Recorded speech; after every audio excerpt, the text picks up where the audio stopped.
Assalamualaikum warahmatullahi wabarakatuh. Yang mudah-mudahan kita bersama dalam lindungan Allah Subhanahu wa taala.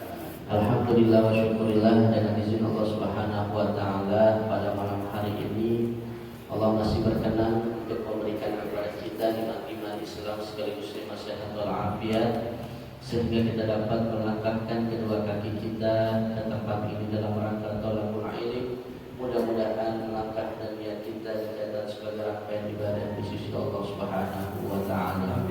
Amin amin ya rabbal alamin. Qala al-musannif rahimahullahu taala wa nafa'ana bihi wa bi ulumihi wa bi barakatihi fi dharain amin. Kitab zakat ini bab menjelaskan tentang masalah zakat. Sebagaimana pada beberapa pertemuan yang lalu kita sudah membahas tentang masalah sholat dan hal-hal yang berkaitan kepada sholat. Sekarang kita memasuki tentang zakat. Zakat ini juga termasuk dalam salah satu rukun Islam yang 5, yang mana wajib untuk kita keluarkan apabila memenuhi daripada syarat dan ketentuannya. Secara garis besar, zakat itu terbagi 2. Ada zakat mal, ada zakat fitri. Ada zakat harta, ada zakat fitrah yang kita keluarkan di bulan suci Ramadan. Maka di sini kata ulama, tajibu zakatu fi khamsati asya'a. Zakat itu wajib pada 5 hal. Jadi kalau ada 5 hal harta yang ada dalam diri kita, maka wajib untuk kita keluarkan. Apa itu? Yang pertama al-mawashi, zakat hewan ternak. Jadi kalau kita punya hewan dan mencukupi hewan itu sampai haul dan nisabnya, maka wajib untuk kita zakatkan. Hewan yang seperti apa? Hewan-hewan yang memang sudah dinaskan dalam al-hadis. Jadi kalau kita punya ayam, walaupun ayamnya 1000, ya, kita punya ayam, punya bebek, ya, walaupun bebek dan ayam kita banyak, itu nggak wajib zakat. Kenapa? Karena yang namanya ayam dan bebek itu nggak ada nas dari hadis maupun dari Al-Quran. Itu yang pertama. Jadi kalau kita punya binatang apa itu? Pertama al-ibil, onta. Onta ini nggak familiar di negara kita. Ini onta biasanya di mana, Pak? Di Arab, gitu. Paling kita di sini ontanya di Ragunan. Ya, di Taman Safari ada onta.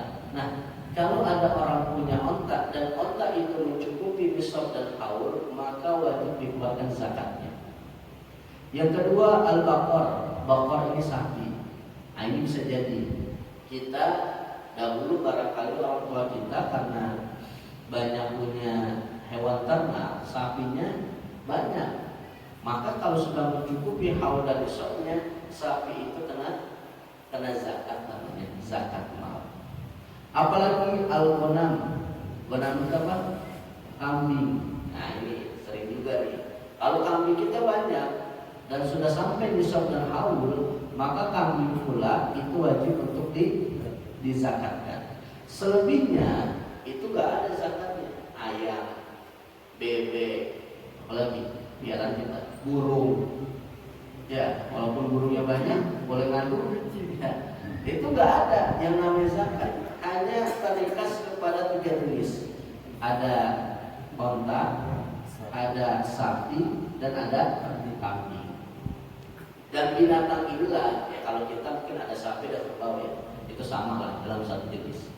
Begitu juga ketika kita mau yang namanya kurban besok, Idul Adha, ya kita korbankan apa? Udah jenis binatang itu saja, onta, sapi, kerbau, dan kambing.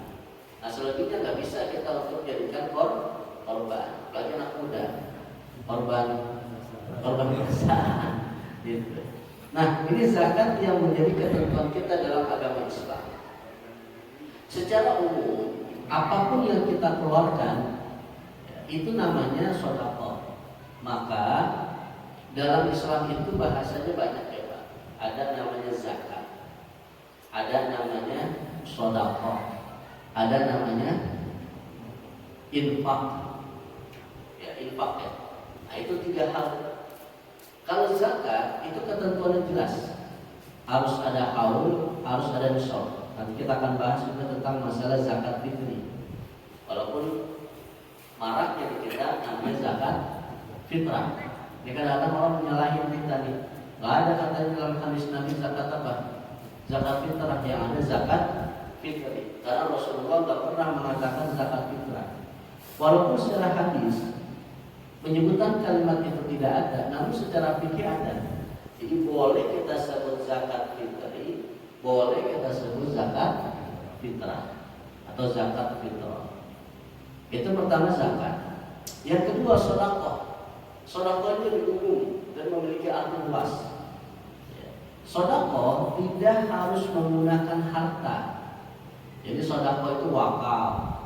Ini wakaf termasuk sedekah.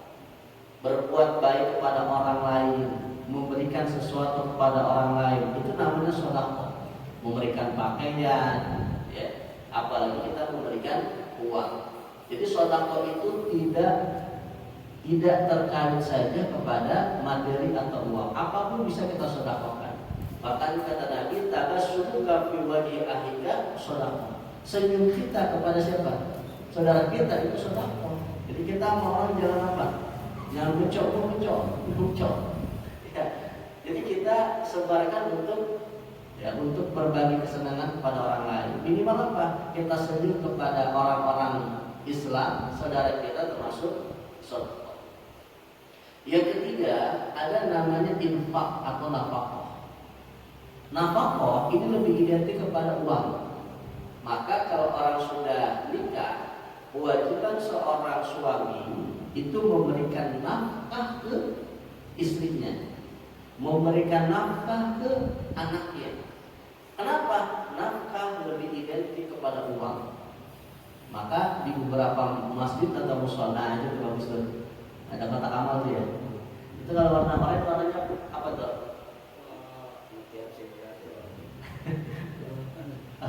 Kalau warna anak yatim, yang penting sosial, yang hijau musola, kemakmuran, itu apa namanya? Iya, buat kehidupan musola sehari-hari, musola gitu. Iya, sedekah, infak apa? Enggak, bukan dia buat musola aja. Oh iya, operasionalnya. Jadi kalau yang hijau misalnya operasionalnya buat khusus musola, misalnya yang kuning untuk orang yatim atau duafa, yang oranye untuk sosial, ada 17-an gitu kan. Ada yang orang wafat, meninggal, itu bagus tuh. Ya, jadi orang itu mau sedekah mau yang mana nih? Apakah buat operasional musola? Apakah dia untuk infak kepada anak yatim ataupun kepada sosial? Nah, gitu. Itu bagus ada pemetaan seperti itu. Jadi orang yang sedekah itu tahu uangnya itu diapain? Dikemanakan oleh ketua DKM. Nah, dalam Islam itu gitu ya. Jadi ada sedekah, ada infak, ada zakat, apalagi ada hadiah. Ya, hadiah itu apa? Hadiah itu nggak berupa apa? Bukan hanya berupa uang. Hadiah itu berupa makanan bisa, berupa pakaian bisa, gitu. Nah, itu yang boleh, yang memang sudah diajarkan dalam hadis baginda Rasulullah Sallallahu Alaihi Wasallam. Antara zakat mal dengan zakat fitri itu sama Pak mustahiknya. Ada orang fakir, ada orang miskin, ada amil, ada gharimin, ada fisabilillah, ada ibu sabil. Kalau memang dia mengeluarkan zakat itu kesana keluarnya. Enggak boleh ditasarufkan, tidak boleh didistribusikan kepada selanjutnya. Nah, kalau kotak amal itu misalnya itu buat kegiatan sosial, berarti kegiatan sosial kebebasan boleh dari situ, tasyakuran boleh dari situ. Mohon maaf ada orang yang wafat mungkin diambil dari uang sosial, itu nggak apa-apa. Tapi kalau zakat itu nggak boleh. Kenapa? Karena zakat ada yang berhak untuk menerimanya. Ya, sedekah infak, maka Nabi mengatakan mana qasat malun min sedekah. Harta kita tidak akan berkurang gara-gara kita sedekah. Jadi usahakan setiap hari kita ini sedekah, Pak. Kalau kita enggak sedekah dengan uang, sedekah dengan ibadah. Apa contohnya? Kita sedekah mengeluarkan daripada sebagian harta kita melalui sholat duha. Itu kata Nabi. Jadi setiap hari itu ada 360, kurang lebih 360 yang ada dalam jiwa kita, itu kita sedekahkan dalam bentuk kita melakukan sholat duha. Mau 2 rakaat, mau 4 rakaat, bahkan kalau kita lakukan secara istiqomah, insya Allah secara ekonomi kita tidak akan berkurang. Apalagi setiap Jumat, ya, saya pesan banget nih. Kita Jumat jangan pakai baju kokoh doang, minyak wangi. Ya, pakai baju kokoh, minyak wangi, sopan dah lebar banget. Bawa duit, ngapain? Kalau ada kotak amal kita nyeplosin di situ. Enggak harus banyak, enggak harus banyak.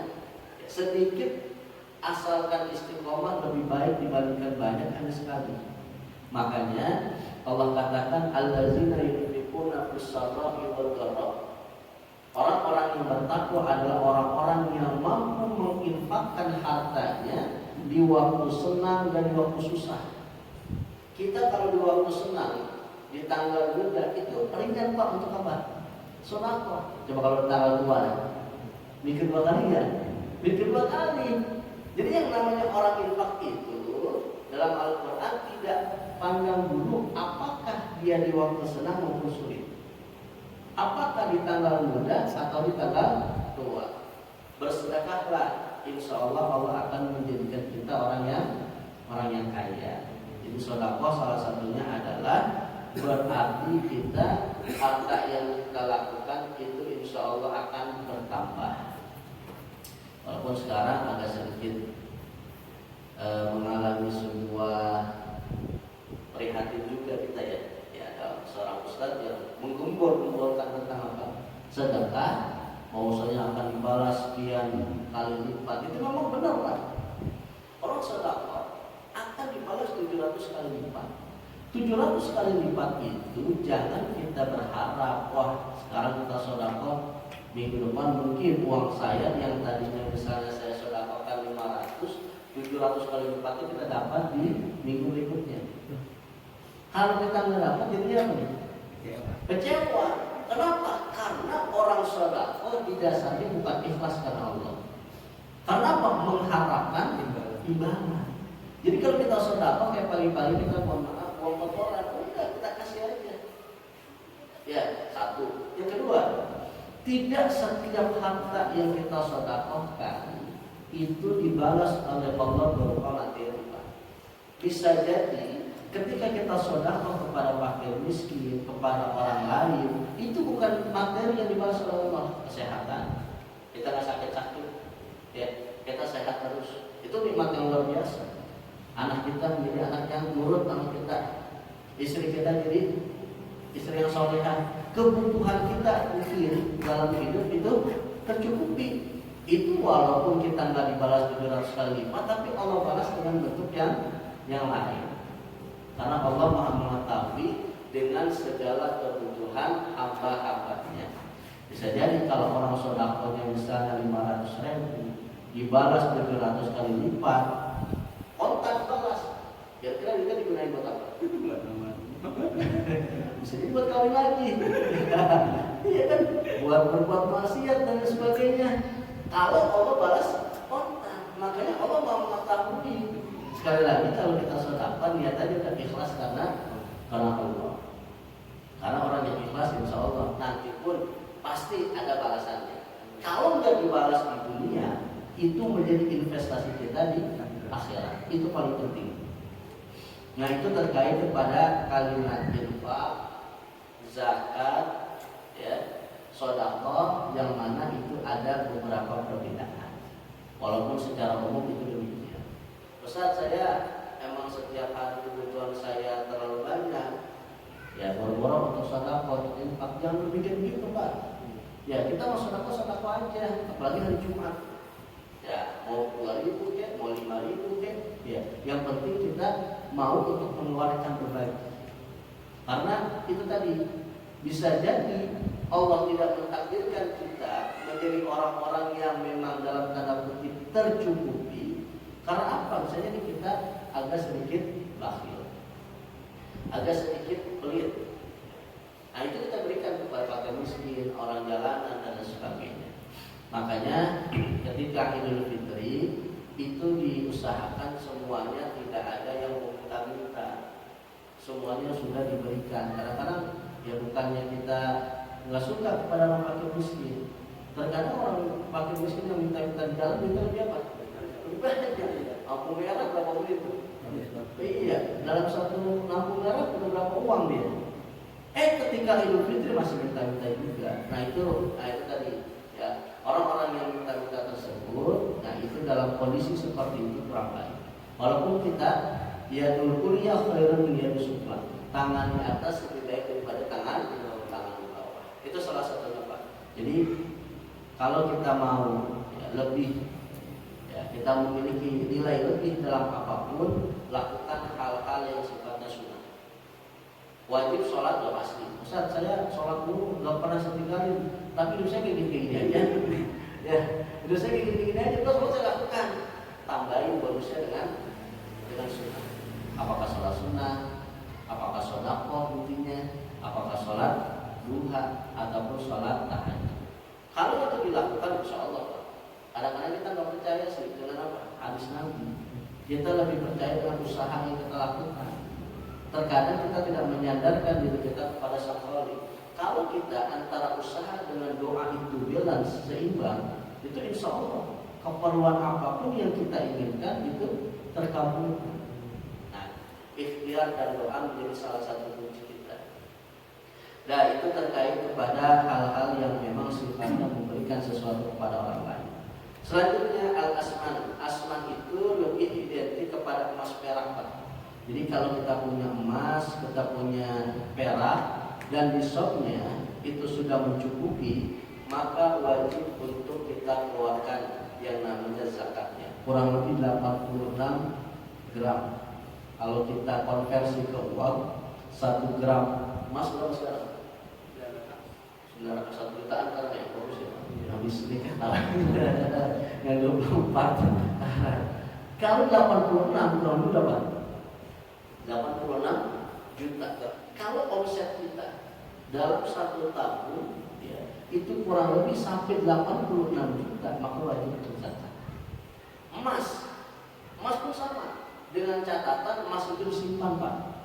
Emas yang disimpan di lemari ataupun emas antam yang disimpan di bank, kalau sudah mencukupi 86 gram, maka wajib untuk zakatkan. Catatannya harus disimpan. Ustaz, bagaimana tuh 86 gram saya pakai semua? Kalau dipakai semua nggak ada zakat. Dia punya emas misalnya ya sebanding dengan rantai kapal misalnya. Ya, beli emas gelontongan gitu kan. Sampai lebih dari 86. Kalau dia pakai itu kena. Emas yang disimpan itu kena zakat, dan untuk masalah emas seumur hidup ya kalau tidak salah itu hanya 1 kali. Tahun ini 2022 kita punya ukuran emas sampai 100 gram. Tahun 2023 100 gram. Maka yang wajib hanya di tahun 2022. Hanya cukup satu kali apabila sudah mencukupi hisab.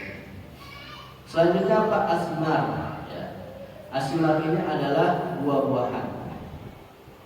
Buah-buahan ini cuma 2. Pertama buah kurma, kedua buah anggur.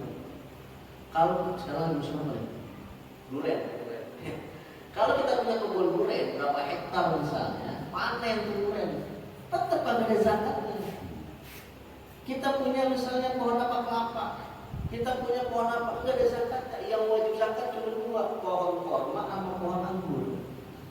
Nah kalau kita, mungkin kalau kurma agak ribet juga ini. Ya anggur mungkin, ya kemungkinan bisa untuk kita budidayakan. Kalau kurma jarang ya. Tanah kita nggak seperti tanah Arab gitu. Nah 2 ini, jadi kalau kita punya durian, yang lain, pohon apa tuh? Misalnya kita tanam paya, rambutan, pisang, beberapa sisir kayak mau setrap juga, itu nggak ada zakatnya. Ya terfokus hanya dua saja. Selanjutnya adalah wa'urudu tijarah. Yang wajib kita zakatkan adalah barang-barang tambah. Ya, barang tambah itu sama nanti besoknya dengan emas. Ya, tapi pada beberapa penjelasan dijelaskan tentang masalah satu-satu mengenai zakat mal. Perkembangan zaman sekarang, ada ulama-ulama kontemporer seperti Syekh Yusuf Al-Qaradawi mengatakan bahwasanya selain zakat yang 5 harta, ada mawashi itu binatang, asman itu emas perak, zuruk namanya tanaman Pak, satu lagi saya belum. Zuruk ini tanaman apa? Tanaman yang bisa untuk menjadi sebuah makanan pokok. Jadi kalau kita punya padi, ya punya sawah, kita tanamin padi, maka kalau sudah mencapai nisab tahunnya wajib kita zakatkan. Itu padi luar biasa tuh filsafatnya. Kalau kita nanam padi, rumput, tapi kalau kita nanam rumput, padi, luput, ya, padi luput. Artinya apa? Kalau kita belajar ilmu agama, dunia itu.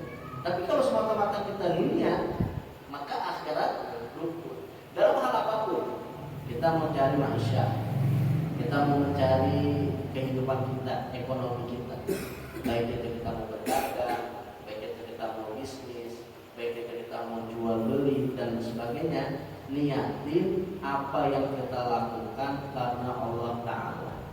Mau dapat mau untung mau rugi ini adalah kewajiban kita untuk mencari manusia. Niatin, jangan hanya sekedar kita mau mendapatkan finansial.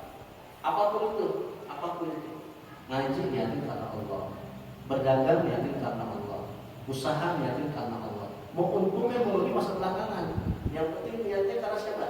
Karena Allah. Nah, itulah yang akan menjadikan seseorang itu ya istilahnya apa? Berkah. Walaupun tidak banyak tapi merasa tercukupi. Jadi zuruk itu adalah tanaman berupa padi. Kalau kita tanam yang lain kayak tomat, kita tanam bayam, kita tanam walaupun banyak nggak ada zakatnya. Jadi zakatnya hanya gandum bersama. Jagung. Iya sama. Karena itu bukan merupakan makanan pokok, lebih identik kepada arus itu kan.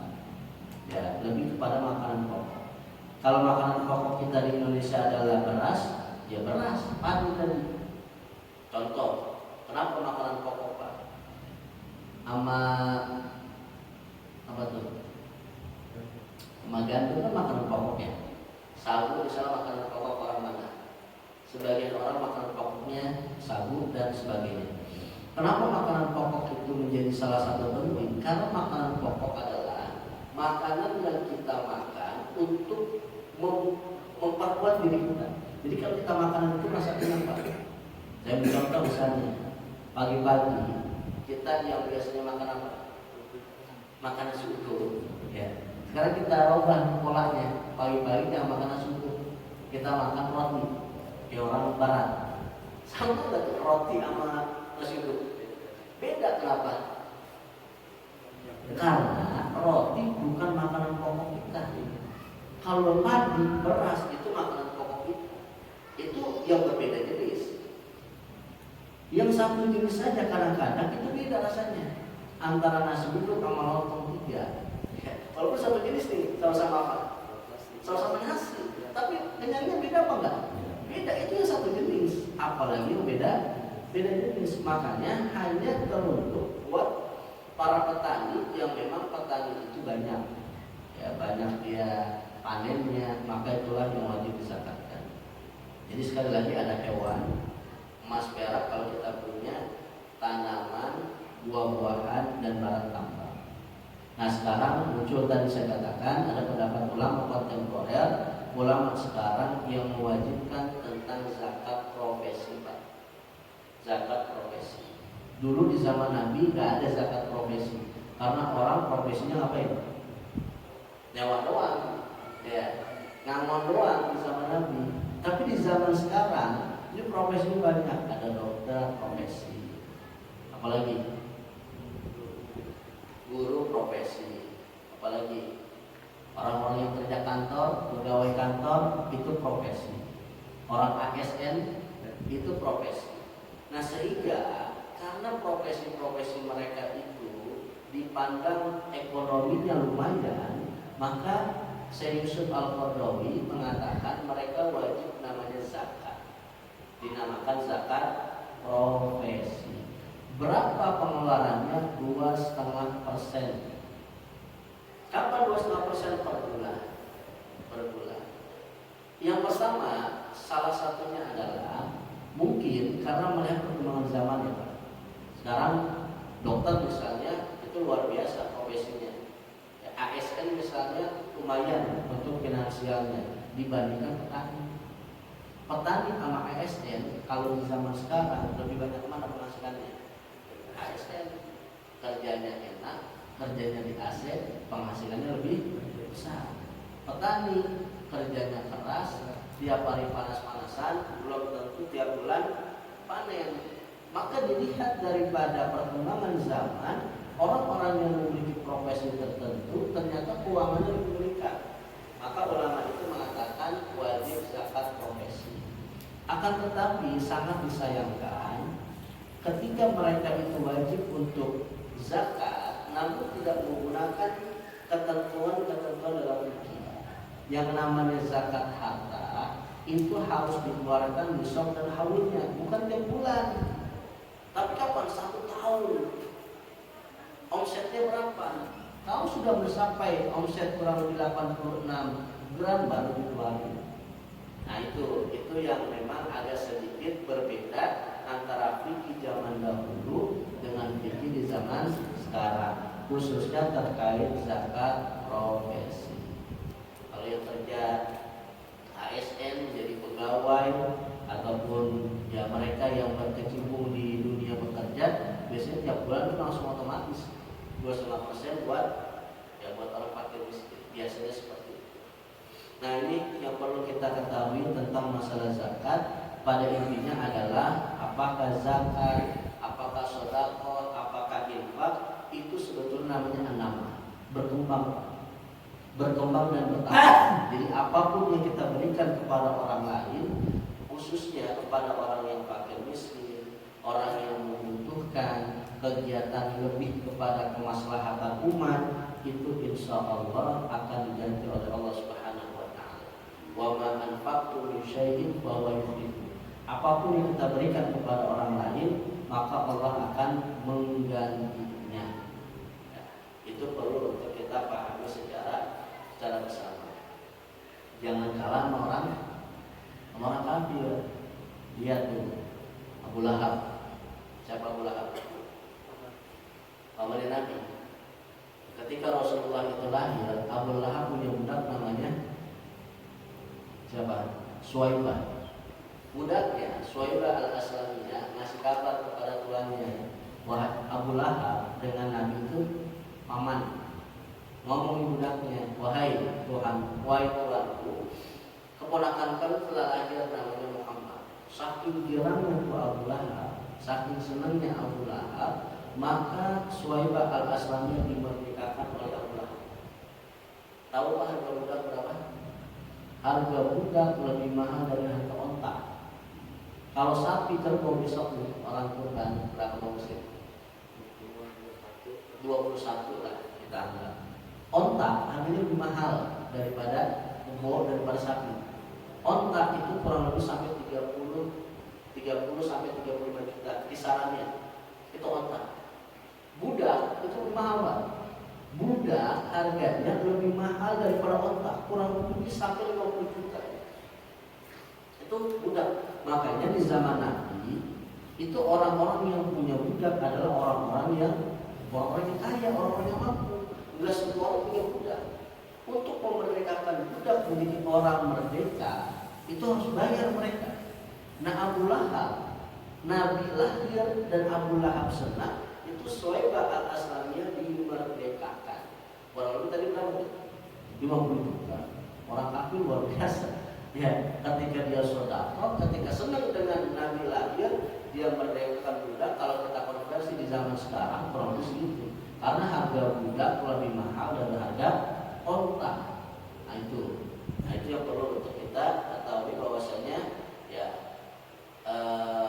kita dianjurkan untuk berbagi kepada sesama. Baik Pak, ada pertanyaan sampai sini? Ya, silakan. Tadi masalah hadiah ini Ustaz. Hadiah. Umpamanya nih muslim pinjamin saya duit, terus saya kasih dia hadiah itu dosa apa enggak? Bagus. Ya, misalnya maaf daripada kita meminjam kepada rentenir, ada bunganya dan sebagainya. Kita minjam sama teman muslim, saya lagi ada kebutuhan, saya minjem uang 3 juta, tapi saya bayarnya nggak bisa sekaligus, saya nyicil. Dan setiap saya nyicil selama berapa bulan? Kalau per bulan 500, 6 bulan ya. Selama 6 bulan saya cicil 500, tapi saya kasih hadiah, saya lebihin 550. Bukan rental ini, bukan bunga ini, bukan. Tapi dia karena merasa tertolong, ya dia ngasih pinjam 3 juta secara cash, saya bayarnya langsung, tapi 500.000, tapi saya kasih hadiah nih. Misalnya ditambahin 50 itu gak apa-apa. Ataupun dia kasih pinjam uang, lalu kita kasih hadiah lagi terlebihkan, itu gak apa-apa. Ya justru itu lebih baik. Wa idza quyitum bi tahiyatin fahayyu bi ahsana minha. Kalau kita dihormati orang lain, kita ditolong orang lain, maka kita berikan lebih dari itu. Itu lebih bagus. Kita lebih ditolong, kita pun menolong orang lain dengan hal yang penting jangan sampai masuk ke dalam kategori riba. Ada riba? Ya sekarang. Itu budak itu kalau di sini mungkin bujang kan? Kalau di Indonesia bujang kan budak itu. Itu budak diberi tadi, dibeli. Kalau kita bilang bujang, Iya. pembantu. Asisten itu Sebetulnya strata tingkatan antara budak dengan pembantu itu beda Pak. Kalau pembantu wajib kita gaji. Kalau pembantu perempuan punya etika, boleh tuh pembantu misalnya dengan istri kita. Ya, tapi kalau budak itu sama. Mohon maaf boleh dipakai budak. Itu budak boleh kita pekerjakan dan tiap bulan enggak harus untuk kita bayar. Ibaratnya kayak punya barang kita pakai, mau kita apa gitu, barang itu silakan. Nah beda sama pembayar, itu beda. Kenapa? Karena mereka bekerja dengan kita, dia mengharapkan imbalan per bulan, dia mengharapkan mungkin gaji, dia mengharapkan kalau tiap tahun THR. Itu namanya ya pelayan, pembantu ataupun bujang. Jadi stratanya beda. Jangan disamakan antara pembantu dengan budak. Datangnya Islam pada saat itu menghapus yang namanya perbudakan. Budak itu nggak ada Pak. Budak itu nggak ada. Bilal bin Rabah, orang yang pertama kali mengumandangkan azan itu awalnya dari budak. Itu luar biasa. Bilal bin Rabah karena dia saking yakinnya dengan agama Islam, maka dicambuk oleh kafir Quraisy, disiksa oleh kafir Quraisy di tengah-tengah matahari yang sangat panas sekali, tetap dia mengesahkan Allah Subhanahu wa Ta'ala. Bahkan pada saat itu Nabi mengatakan, siapa nih orang yang mau masuk surga? Orang-orang yang masuk surga silakan memerdekakan Bilal dari budak. Akhirnya ada sahabat Nabi memerdekakan Bilal, dan Bilal posisinya tidak lagi menjadi seorang budak. Merdeka itu orang merdeka. Orang yang tidak ada intimidasi dari orang lain. Kalau budak itu kayak kita punya barang, kita punya motor, kita motor dijual kayak motor dipakai tiap hari, gitu. Itu statusnya begitu. Sekarang udah nggak ada budak sekarang. Ada lagi? Dokter, Ya. itu nanya itu zakat online. Kan marak tuh zakat online. Nah itu apakah benar itu Ustaz untuk penyaluran atau gimana Ustaz? Kadang-kadang kita tidak tahu seumpama kita transfer atau kita transfer ke rekening itu, nah tapi posisi dia itu adanya di mana gitu, dan itu untuk penyalurannya gimana gitu. Betul, itu salah satu perkembangan fikih tentang masalah zakat online. Kemarin di bulan puasa itu banyak sekali, marak sekali tentang masalah online. Yang pertama perlu kita memetakan zakat fitri atau zakat fitrah tidak boleh didistribusikan lebih dari 2 marhalah. 2 marhalah itu kurang lebih 80 kiloan. Jadi kalau misalnya kita orang sini, kalau misalnya sini zakat dari kampung nggak boleh. Nggak boleh, orang sini zakatnya di sini. Memang kadang-kadang kita enggak. Orang kampung 2, dia punya kampung di Jawa, lebarannya di Jawa. Minta maafnya di mana? Padahal bahasa sini lah. Di sini. Gitu. Dan Jawa ketemu juga setahun sekali. Ya, minta maafnya di Solo, dosanya di sini. Gitu. Itu kalau masalah sosial, masalah sosial. Ini masalah ibadah. Itu masalah sosial aja, bukan nggak boleh, ya kurang bagus lah. Walaupun yang namanya kita pulang kampung itu silahkan, kita ketemu orang tua, kita ketemu saudara, itu malah wajib. Ya, kita hormat kepada orang tua, kangen sama orang tua, itu wajib. Gitu. Tidak untuk kemungkinan habis dari sono kita ya maaf-maafan lah kepada orang yang ada di sekitar kita. Itu masalah sosial. Apalagi masalah ibadah itu nggak boleh untuk kita distribusikan kurang lebih 80 kilo. Permasalahannya kalau kita zakat online, kita nggak tahu nih yang mengelola siapa, disalurkan kemana, dan seterusnya. Maka menurut hemat saya, kalau untuk zakat fitri atau zakat fitrah lebih baik dikoordinir oleh DKM Musola atau masjid. Karena orang DKM Musola dan masjid tahu siapa saja jamaahnya yang memang kurang mampu. Koordinir sama RT sama RW.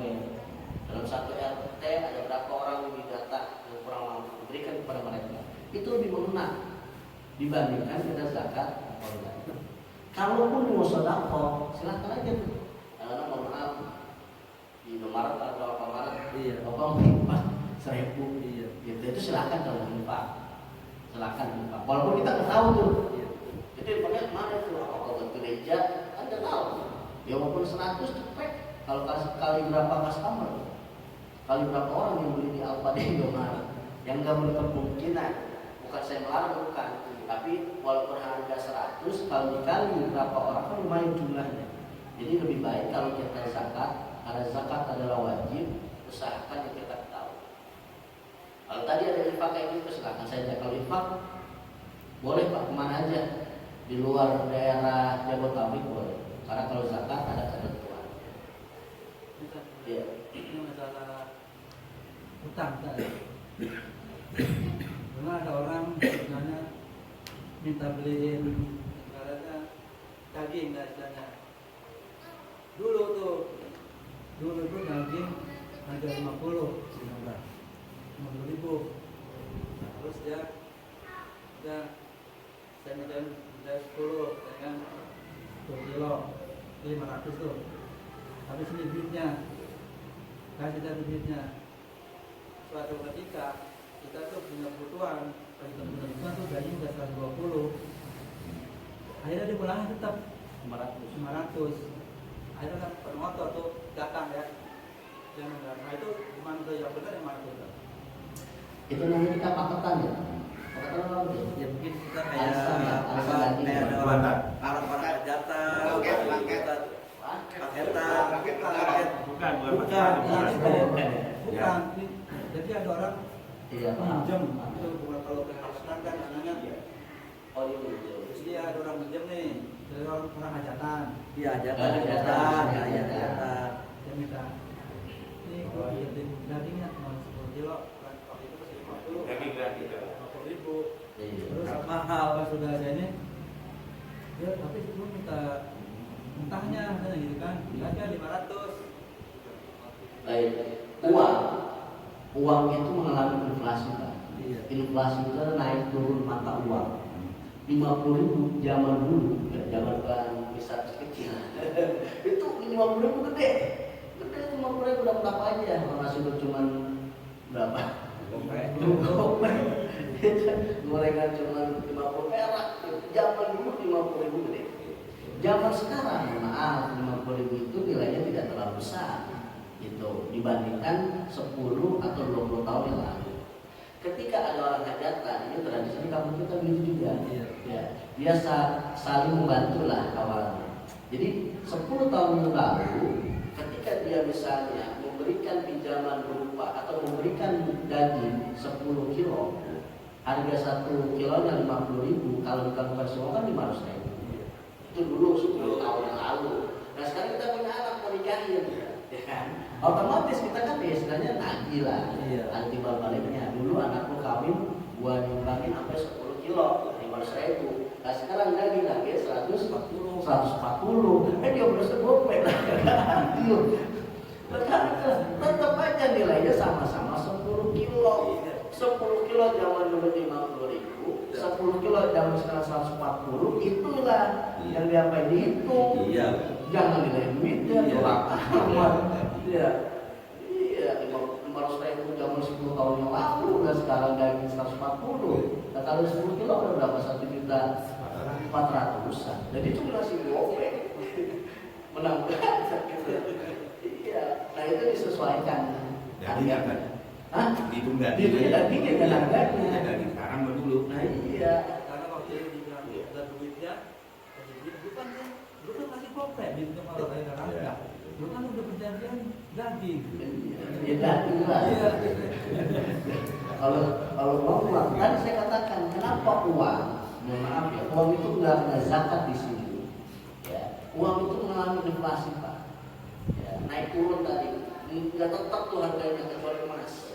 Kalau emas itu tetap, ya emas itu tetap harganya. Bahkan kalau emas itu mengalami kenaikan terus, nggak ada emas turun. Kalau emas Joko kan turun. Semua emas terus naik itu. Nggak ada dari dulu emas sekarang sampai 1.900.000 luar biasa.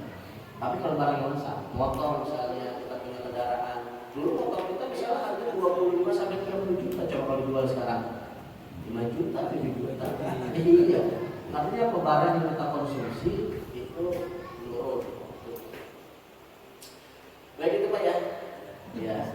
Ini tentang masalah zakat. Insya Allah pada pertemuan berikutnya kita masih membahas tentang ketentuan zakat. Bagaimana kalau misalnya punya onta, punya kambing dan sebagainya, terkait juga kepada Idul Kurban. Insyaallah pada pertemuan berikutnya. Wallahu a'lam.